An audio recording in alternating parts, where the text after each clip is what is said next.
important cities in the days of the patriarchs, the founding fathers of Israel, and also in the days of the kings is the city of Bethel. Today, you and I are going to be exploring the history and the archaeology of this very ancient city. Let's take a look. The city of Bethel's first biblical mention is in Genesis chapter 12, when Abraham camps between this city and Ai. Later, in Genesis 28, we're told that Bethel's original Canaanite name was Luz, meaning almond tree.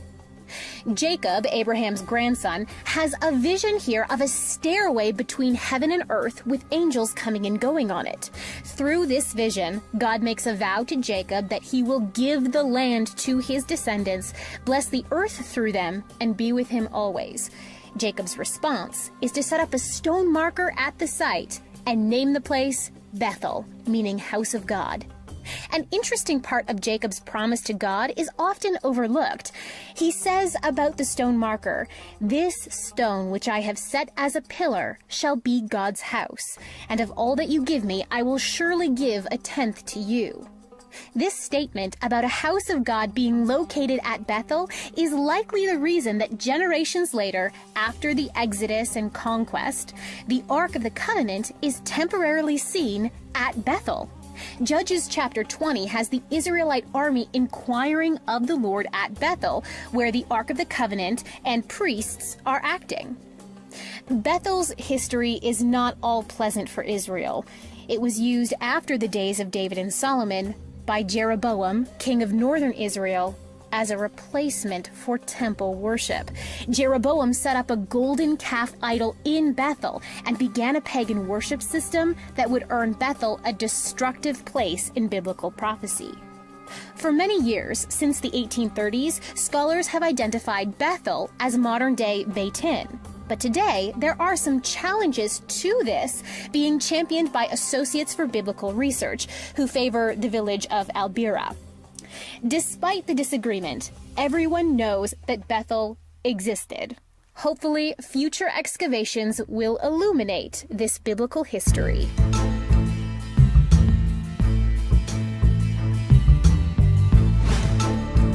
"75 years ago, Amelia Earhart went missing somewhere in the South Pacific during her flight around the world. Her plane was never found. A month from now, we hope to be able to tell you exactly where and how that happened." The International Group for Historic Aircraft Recovery, or TIGER, is taking off on a high-tech, deep-water expedition to solve the mystery of what happened to America's famous aviator. They're testing the hypothesis that Amelia and her navigator Fred Noonan didn't crash into the Pacific, but landed on a small island between Hawaii and New Guinea, where they eventually perished. We've got the right people, we have the right technology, we have the right support to do the best search possible. In addition to the ship's multi-beam sonar, the team will use this autonomous underwater vehicle and its side-scan sonar to map shallow waters. That's my fish down there. They'll bring it back on board to collect and analyze the data before sending out their next tool, the ROV.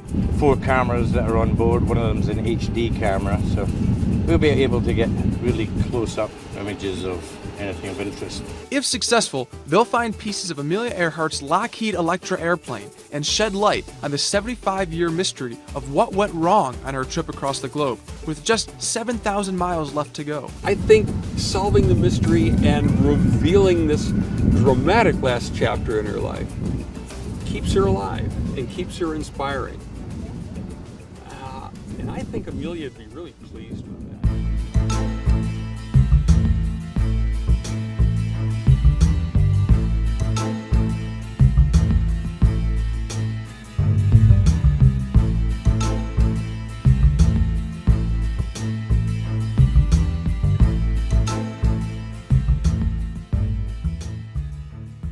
Changed since Jack the Ripper walked these streets, killing women. But just the mention of that name still leaves people with chills. There's a grim fascination that brings visitors to a museum with crime scenes and a drawing room supposedly like the killer's. Mere speculation, since he was never identified. The museum itself is causing another uproar. There were already calls for it to close over the earlier promise to focus on women's history. Now the protests are about its invitation for Halloween. The museum says it wants to open people's eyes to what those women faced. Right now, this is in the shadow of London's railway, but back in 1891, this was a residential area, the kind of area that Jack the Ripper liked to focus on, liked to choose his victims in. It was poor, and the women usually had to do something other than clean in order to make a living. Many of them were prostitutes. Jack the Ripper chose them, killed them, and mutilated them. I think Roberts and her daughters find in a room detailing the police investigation. And it is an eye-opener. If you don't know your history, you can't really improve, can you? So there is still quite a lot of violence and quite a lot of poverty in parts of London. So, sort of learn from it, really. But there are also fake bloodstains and screams. Is it vile sensationalism, as the critics claim, or an important part of London's history? Either way, the focus on Jack is back.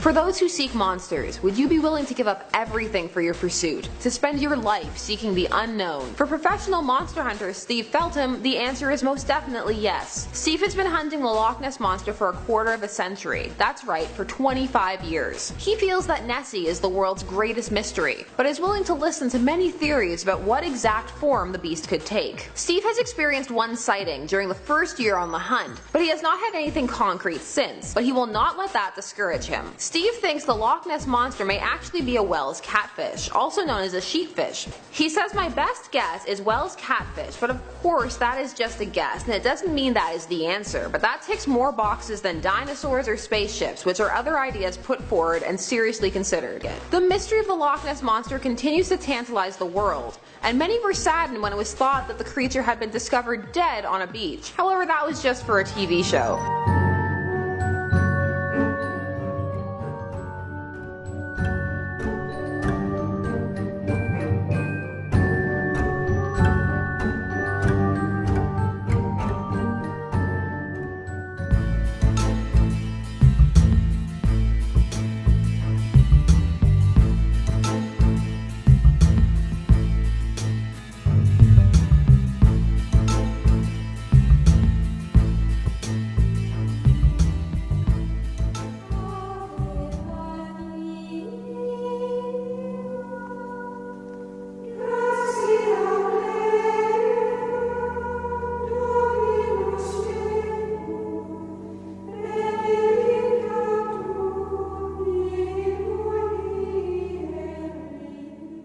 Padre Pio is another mystic of our times. He also had the stigmata. He died in 1968.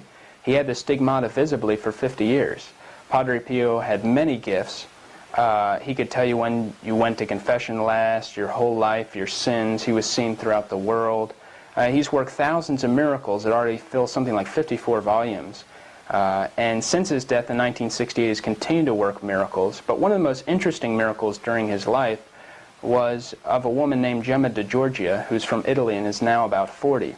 Gemma was born without pupils and still has no pupils, and she went with her grandmother to see Padre Pio and asked for a cure, and Padre Pio blessed Gemma, and she can see. She can still see right now, and she still has no pupils in her eyes, and it's anatomically impossible to see without pupils, and yet she can see as well as anyone with normal eyesight. We also have...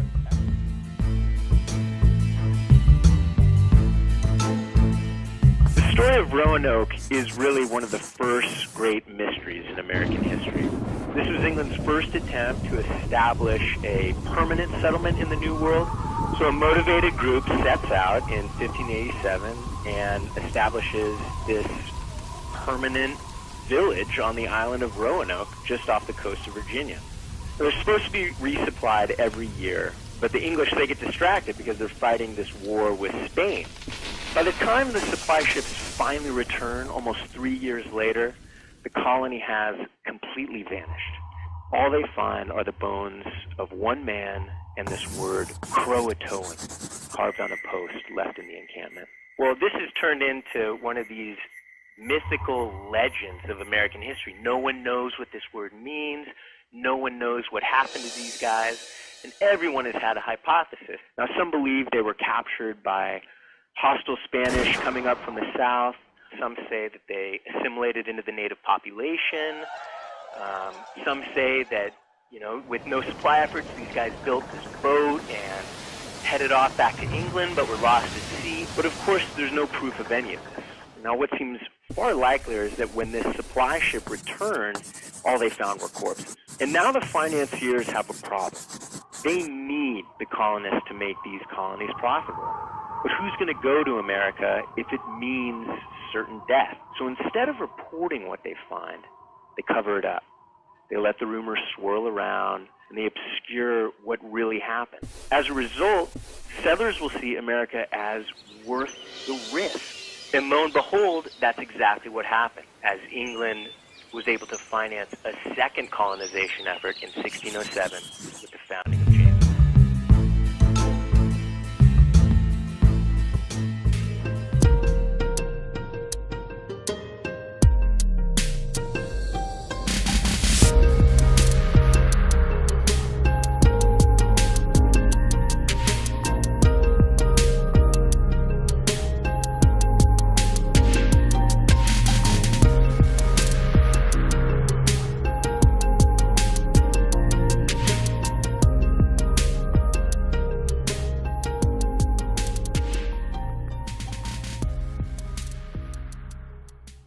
One conspiracy theory is the sonic boom of Jodhpur. As one might know, sonic boom is something that happens when an airplane breaks past the speed of sound, thus making it a rare sight, since planes do not fly at such speed when they are close to residential areas. What others believe to be an Air Force event, this sonic boom on December 18, 2012 remains a closed mystery. Army denied performing any such activity from their end, and this boom claimed the entire city.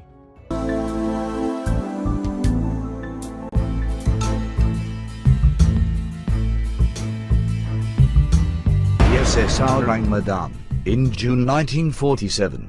Multiple ships traveling trade routes in the Strait of Malacca, off the coast of Malaysia, received a terrifying SOS message that read, "All officers including captain are dead, lying in chart room and bridge."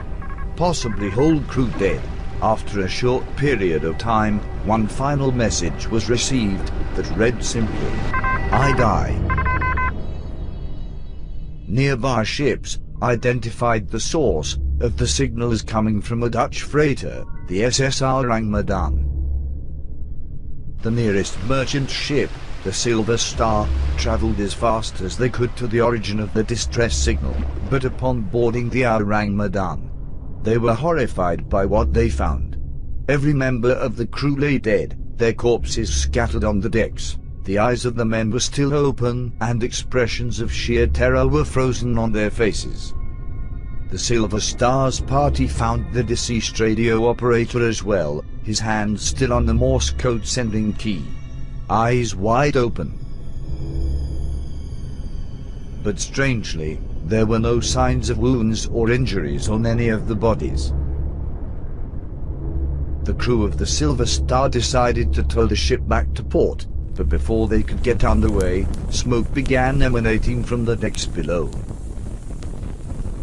The boarding party quickly returned to their ship and barely had time to escape before the SSR Ramadan exploded and swiftly sank.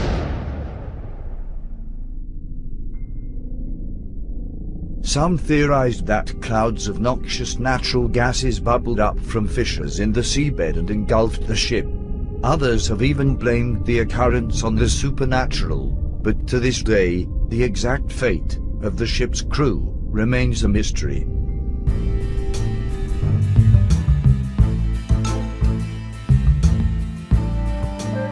Now when Jesus was born in Bethlehem of Judea, in the days of Herod the king, behold, there came wise men from the east to Jerusalem, saying, Where is he that is born King of the Jews? For we have seen his star in the east, and are come to worship him. Scholars have debated whether the Star of Bethlehem was a legend or a miracle which marked the birth of Christ. After 2,000 years, the mystery unfolds. The brightest thing in the sky that I've ever seen, apart from the sun and the moon. I was just astounded at the things from Rick's presentation. To see the scriptures become completely alive, it was phenomenal. 2 nights later, I still couldn't sleep. I laid awake in bed in awe, saying, God, you are Lord. To be able to see this and see that science validates it makes a lot of people think. The presentation on the Bethlehem Star is a very powerful witness. There's so much from Scripture turns out to have counterparts in reality, in history, in the sky that we can reproduce. It's totally scientific, and yet it's depicting supernatural events. There was so much depth to what was being presented, and so much support that I couldn't deny what I was hearing. I couldn't deny what I was seeing.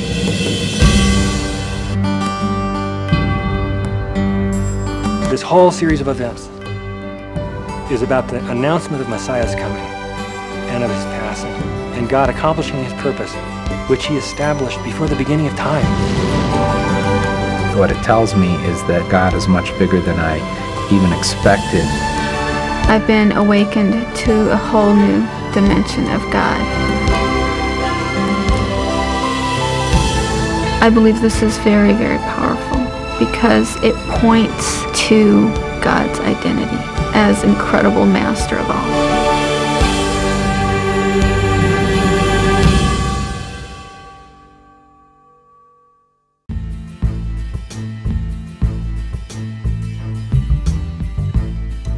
Some people have speculated that perhaps the crystal skulls are some sort of prehistoric type of computer.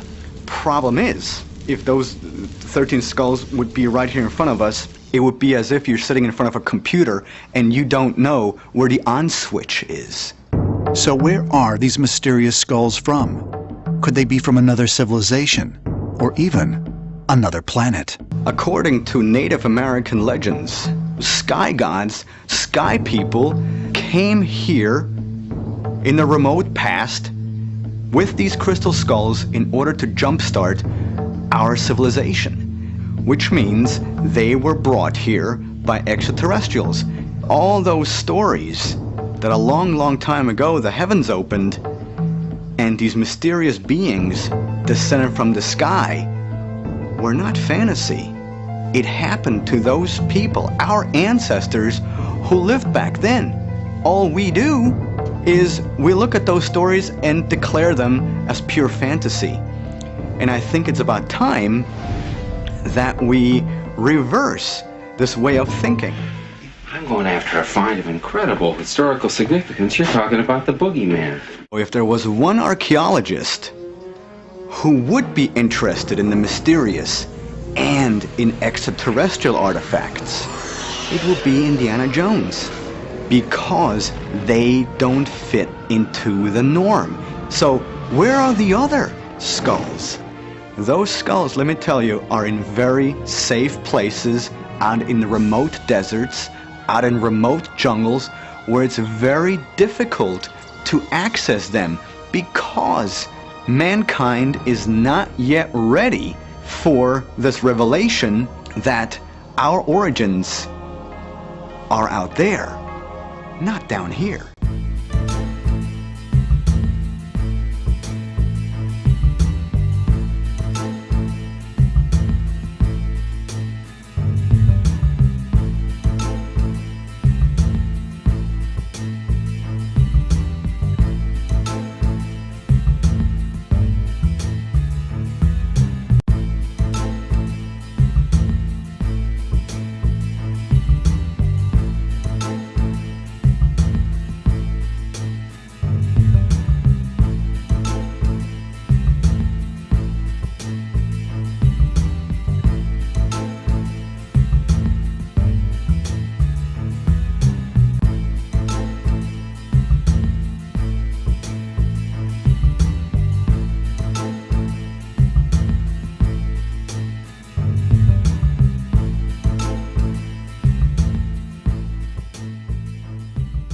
about the big grey man of Ben Macdui.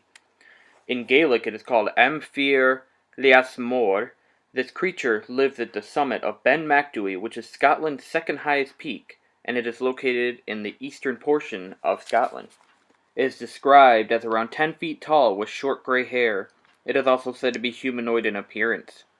A terrifying account came from noted climber and scientist J. Norman Colley. He was hiking the mountain in the late 1800s, and he kept hearing footsteps that were not his walking behind him, and he said those footsteps were being taken in very huge strides.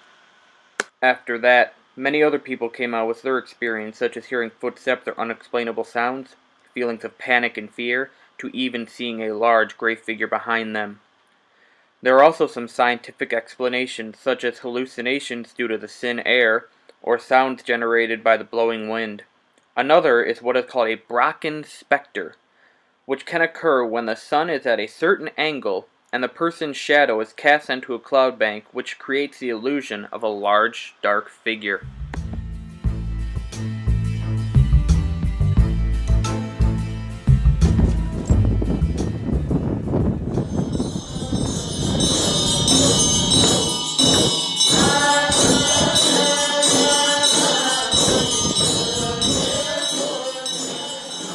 In Tibet, as well as many other Asian countries, there are stories about a legendary kingdom that was a source of learning and culture for present-day Asian societies. According to the legend, this was a place of peace and prosperity, governed by wise and compassionate rulers. The citizens were equally kind and learned, so that in general, the kingdom was a model society. This place was called Shambhala. Among Tibetan people, there is a popular belief that the kingdom of Shambhala can still be found, hidden in a remote valley somewhere in the Himalayas. Other legends say that the kingdom of Shambhala disappeared from the earth many centuries ago. At a certain point, the entire society had become enlightened, and the kingdom vanished into another, more celestial realm.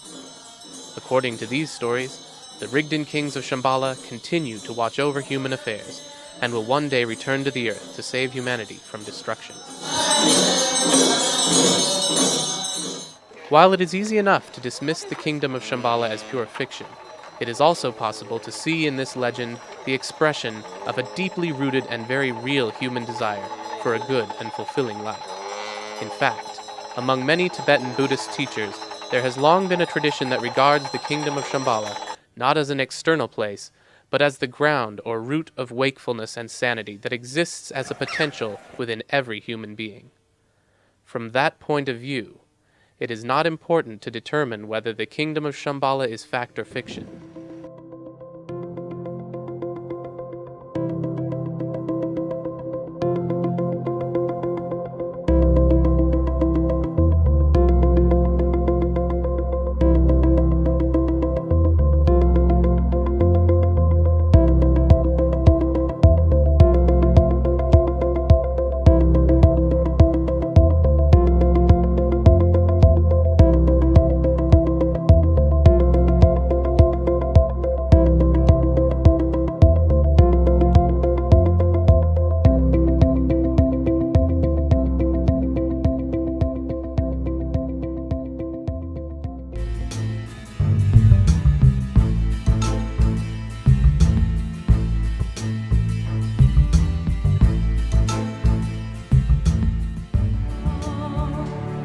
No one can truly measure the depth of the Lord's understanding until you discover the truth of why Jesus would choose a specific disciple named Judas to be his betrayer, and at the same time be called the disciple whom Jesus loved. The answer to this mystery perfectly correlates with our relationship with Jesus. An intensive study of the New Testament, particularly on the book of John, will prove without a doubt that Judas was the disciple whom Jesus really loved. Judas was not only considered the real beloved disciple, But factual evidences authenticate that Judas was also the witness mentioned by John, who collaborated with him in writing the book of John. As John himself testified, I grew up going to Sunday school. Do you know what I'm talking about, Sunday school? Bunch of kids forced into a room, and you're made to sit and hear about Jesus. Now let me tell you about Jesus' disciples. Here's Peter. Peter doubted. Wasn't very good. And here's Thomas. He doubted too. Also not very good. And then here is John. John is the disciple that Jesus loves. John. John was Jesus' best friend. I said, what? I want to be Jesus' best friend. John. You know, because if he were like me, I would have been talking all about my accomplishments. I mean, John was an outstanding disciple, so he could have written, you know, John, the one who laid his head on Jesus' chest, what's up? Or he could have said, and remember John, the one who got custody of Jesus' mother? Or if he were me, I'd say, you know, John, the one who was at the cross and all the other disciples punked out and ran away? But no, when it comes time to define himself, he doesn't define himself in what he did or any of his accomplishments for God. He wrapped it up in this, that I am the disciple that Jesus loves.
I do not believe that these flying saucers come to us from space.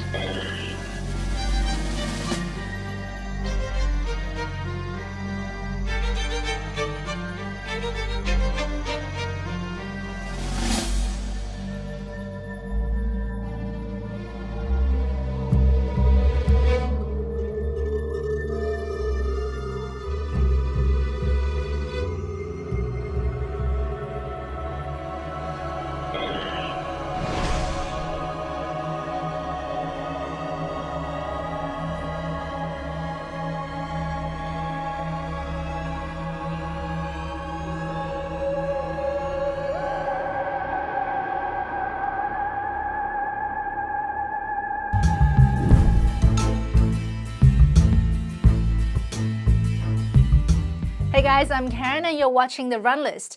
When an Irish man found a pile of bones in a bog in his backyard recently, he suspected it may be human. So he called in archaeologists to check it out, and sure enough, it was human remains from 4,000 years ago. This ancient corpse is now dubbed Cashel-man, named after the bog it was found in. Cashel-man does not have a head though, and archaeologists believe he was the victim of ritual sacrifice from 2000 BC or the Bronze Age. Now, when I saw media reports on this, they all claimed that this was the oldest bog body ever found. But when I googled this to see if it was true, I found several other bog bodies from the UK that were even older. The Kohlberg woman from Denmark is believed to be from 8000 BC, which means she's about 10,000 years old. Another female, called the Raspberry Girl in English, was found in Sweden and is believed to be over 5,000 years old. Wikipedia has a whole list of bodies found in bogs, and there are a few others that are even older. So maybe they mean the oldest bog body in Ireland? The Daily Mail quoted Eamon Kelly, the keeper of Irish antiquities at the National Museum of Ireland.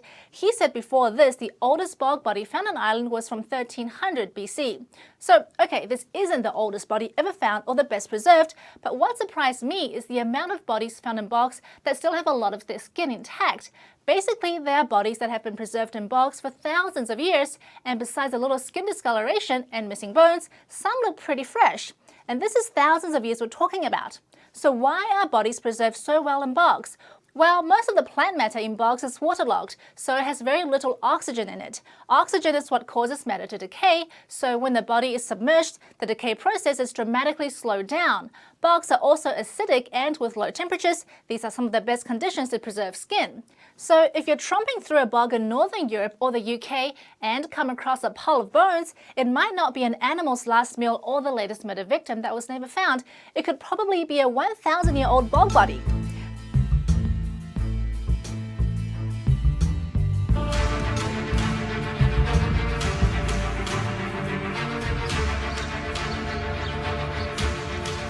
This is the Decalogue stone with the 10 Commandments written on it on all sides of it.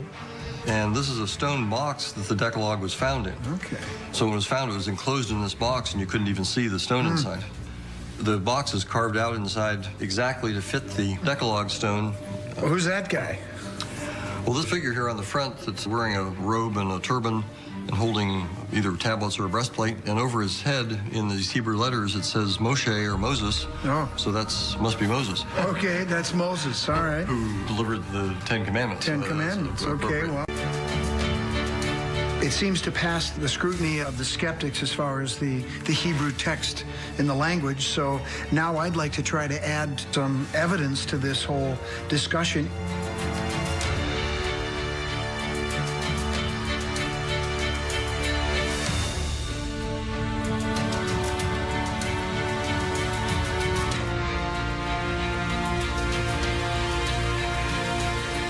This thing is polished after it was carved. It's scratched like I would expect. Well, it fits snug. So the box in itself took an awful lot of work. I mean, if it was really a forgery, you wouldn't go to all that much trouble to make a box for it. So I think that speaks to its authenticity, that someone really this was very important to someone. This is a lot of work, and it's polished. It's got the detailing of the grooves. It wasn't made, as far as I can tell, from modern machinery.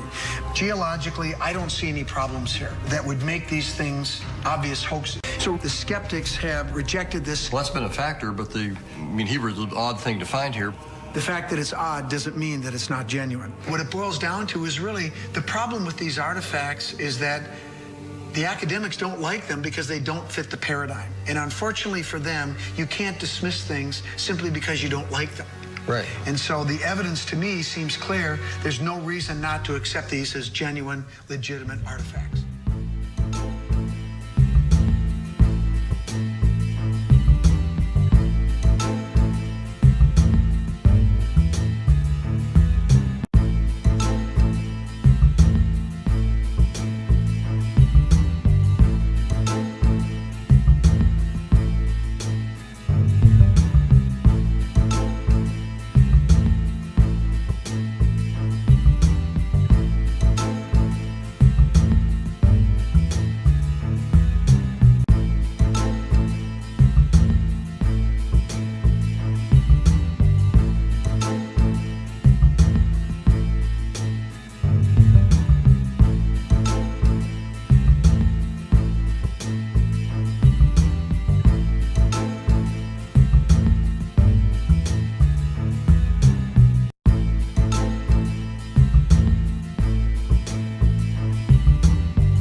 Andrew Chugg has collected dozens of ancient eyewitness accounts of the tomb.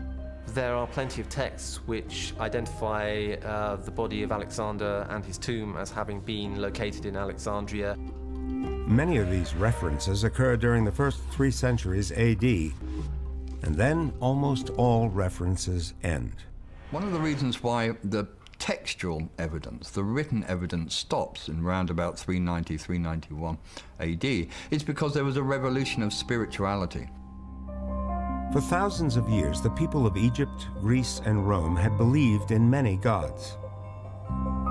Cults to hundreds of deities exist across the known world.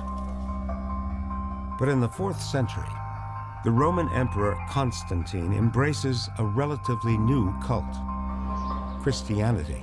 300 years after the death of Jesus, we find Constantine, who wants to become Roman emperor. And he adopts the minority cult image of Christianity, the cross, as part of a protective amuletic device on the shields of his army, and puts Christianity on the road as well to becoming the official state religion sponsored by the Supreme Emperor Constantine. Some scholars believe that the rise of Christianity can explain the loss of Alexander's tomb. The great king, even though he has been dead for 600 years, is perceived as a threat to the followers of Christ. In life, he was a great military leader, but in death, he becomes divine. Early Christians were extremely fundamentalist in their views. Everybody should become Christian. Pagans were the absolute enemy. Alexander is a pagan god. Christians are being instructed to close down temples dedicated to pagan gods. But the Christians go a lot further. The real fundamentalist movers and shakers of Christianity in Alexandria at this time went round destroying all kinds of images and temple carvings and hieroglyphics and any inscription which had to do with paganism. Archaeological evidence in Alexandria dramatically illustrates the extent Christian fundamentalists went to stamp out paganism. You see that quite physically in Alexandria because it's in 392 that the local Christians attack one of the most important sanctuaries in the city, the Serapeum, and destroy it to the ground. As you see, there is no more structures, there is no more stones. Everything has disappeared.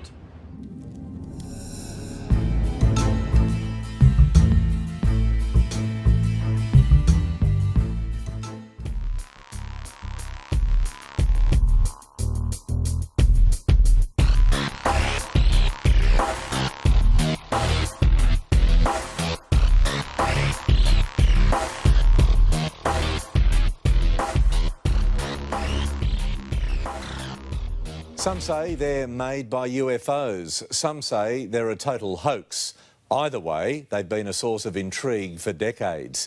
And for those fascinated by crop circles, the development of drone technology has made studying these mysterious creations much easier.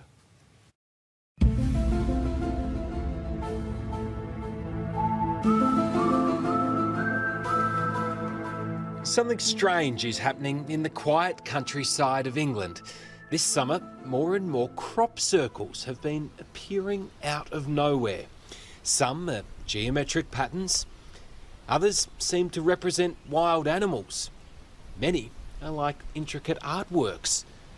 They are a sight to behold from above, and while some claim they are the work of aliens or UFOs, there's simply no scientific evidence to back that up. The crop circles are mostly believed to be man-made, although their creators largely remain anonymous, and that just adds to the intrigue. Do aliens exist? That's the big question.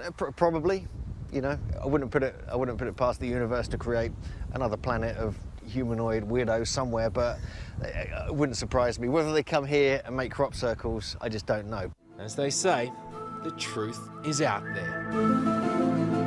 In England, Tom Steinfort, 9 News.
levitating stone, Shivapur, Maharashtra.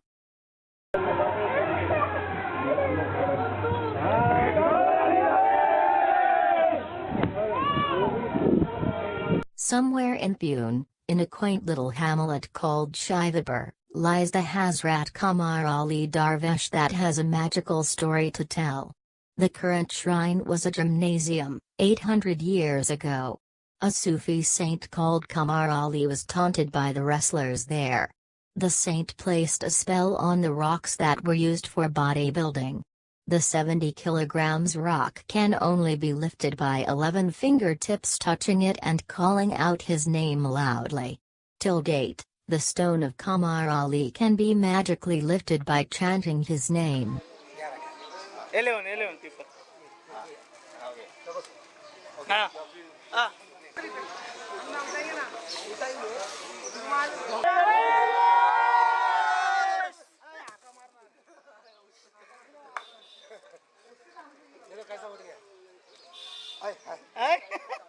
Okay.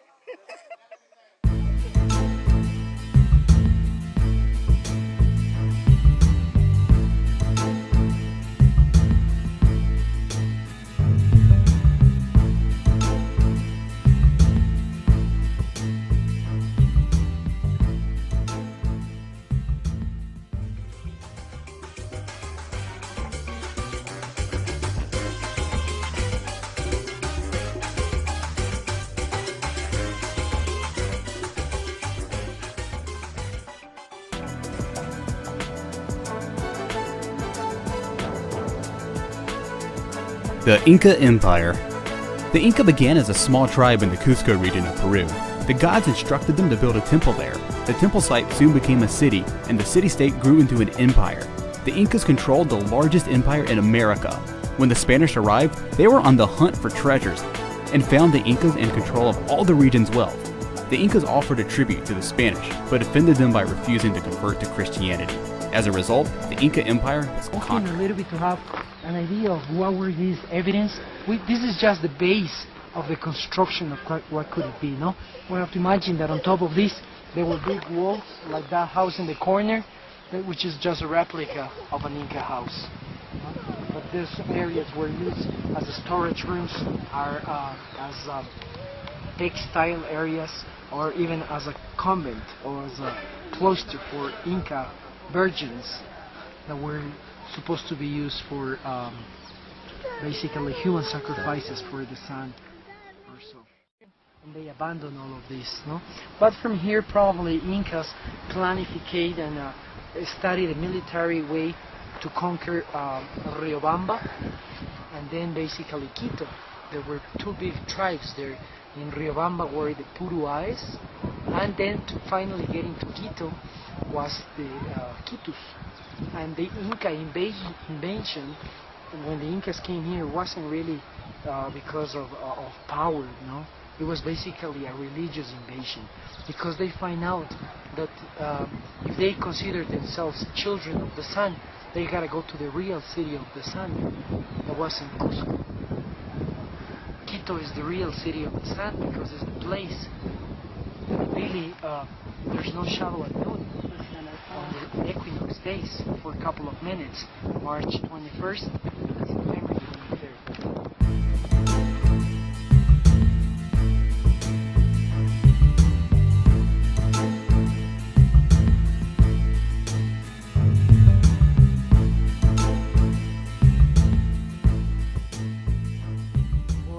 Russia and the Allies weren't exactly BFFs. For 50 years, both sides tried to hide their failures from each other, creating a climate where you couldn't be sure what was real and what was propaganda. So when a Czech agent leaked information about a failed Russian spaceflight in December 1959, no one knew what to make of it. According to the story, Yuri Gagarin's successful 1961 trip into orbit was only one in a long line of Soviet space attempts, and merely the first one that didn't end in the pilot's gruesome death. Worryingly, there may even be some evidence to this. In February 1961, 2 months before Yuri's flight, A listening station in Italy apparently recorded 2 Russian voices broadcasting the words "Everything is satisfactory, we are orbiting the Earth" from space. A few days later, they picked up another garbled transmission that sounded a whole lot like a scream of terror, followed by empty silence. 2 later recordings were also made, including one of 3 sobbing people saying conditions growing worse. Why don't you answer? We're going slower. The world will never know about us. So what were they? Clever fakes? Evidence that Russia abandoned irrecoverable cosmonauts to a horrifying fate? We may never know.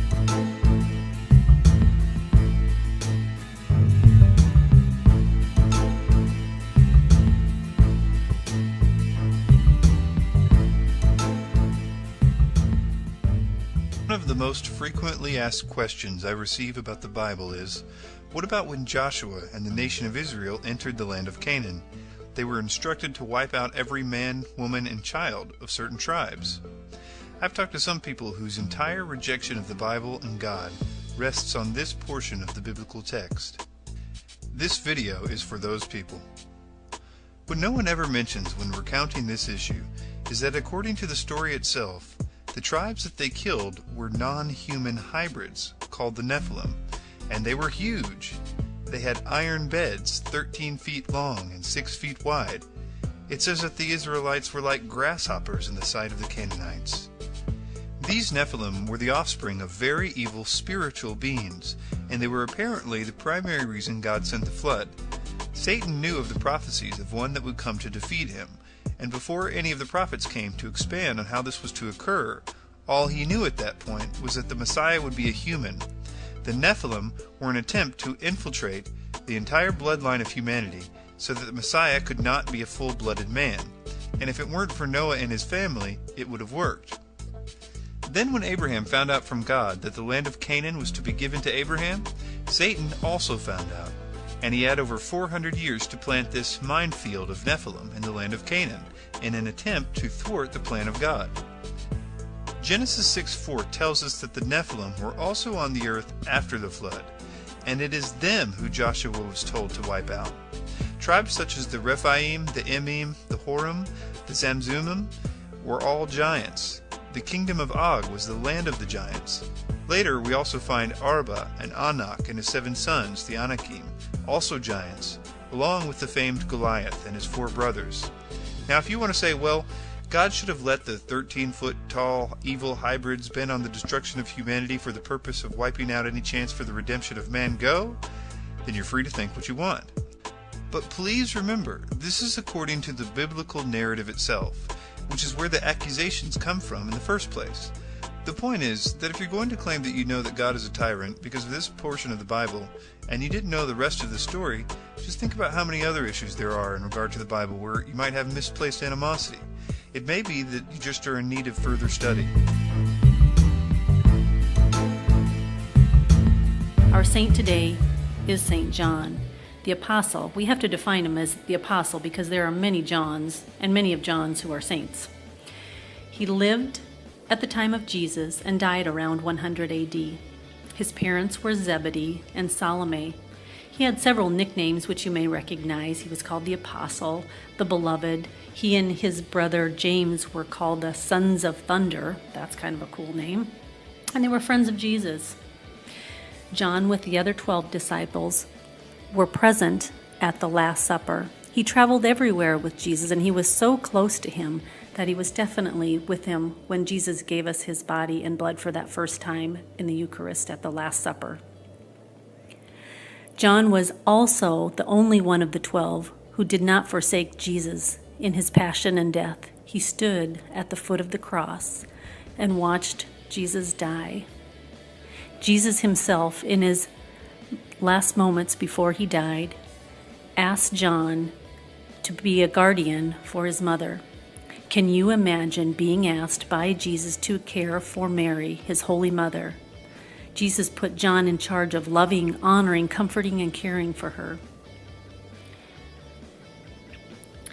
Upon hearing about the resurrection, John was also one of the first to reach the tomb. He and Peter, immediately upon hearing about the resurrection, ran to the tomb. John was younger and faster and probably arrived there in first place.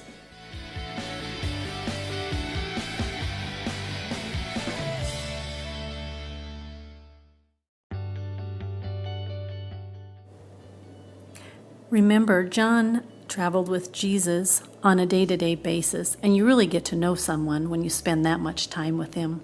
John listened to Jesus, took notes, writing down all the words that he could that came from Jesus' mouth. This is the reason that we get the fourth gospel according to John, as well as 3 other epistles in the Bible according to John, and Revelations. He was a prolific writer and is a patron saint of writers, authors, and editors. And the life. I am the Alpha and the Omega, the first and the last.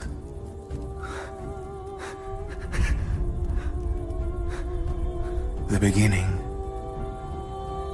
and the end. My lord, I had been expecting death to come. There will be no more death,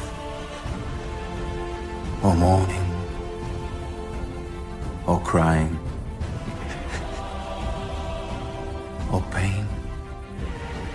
I am making everything new. Yes. I am coming soon. May the grace of the Lord be with all God's people. Amen.